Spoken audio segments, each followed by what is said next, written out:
Media playback is unsupported on your device. Media caption: a man who survived the Egypt mosque attack says he saw between 10 and 20 people with weapons. Egyptian officials investigating the massacre of worshippers at a mosque in Sinai say the attackers were carrying the flag of the Islamic State group. At least 305 people died in the assault, which was launched during Friday prayers and has not yet been claimed by any group. Egypt's public prosecutor said there were up to 30 attackers at the scene. President Abdel Fattah al-Sisi has vowed to respond with the utmost force. The Egyptian military says it has already conducted airstrikes on terrorist targets.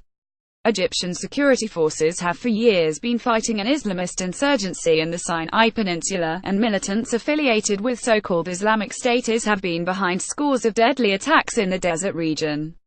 Friday's attack in the town of Bir al-Abd is the country's deadliest in recent memory. Al-Rawda Mosque was bombed and then dozens of gunmen, waiting outside, opened fire on those trying to escape. Some attackers wore masks and military-style uniforms.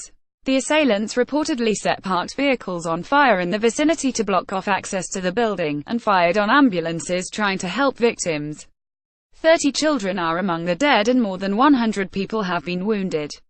Media playback is unsupported on your device. Media caption: ambulances were fired on. What is happening is an attempt to stop us from our efforts in the fight against terrorism, Mr. Sisi said in a televised address hours after the attack. The armed forces and the police will avenge our martyrs and restore security and stability with the utmost force. Defying local dynamics by Dr. Harhelia, regional expert. What is particular about this attack is that this is not only the first on such a scale, but it was also carried out with such a lack of interest in local dynamics. Until now, radical groups have been trying to recruit in Egypt, from among local Egyptians. It is very difficult to see how that will be remotely possible following this attack, irrespective of local grievances vis-a-vis the state. If anything, this will only intensify local opposition to any group that claims the slightest bit of sympathy for attacks of this nature.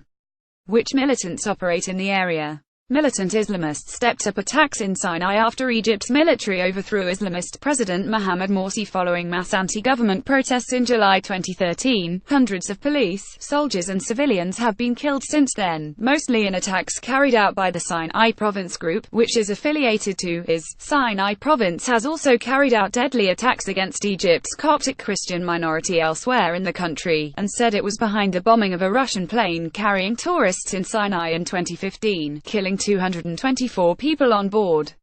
It has been operating mainly in North Sinai, which has been under a state of emergency since October 2014, when 33 security personnel were killed in an attack claimed by the group. Sinai Province is thought to want to take control of the Sinai Peninsula in order to turn it into an Islamist province run by IS.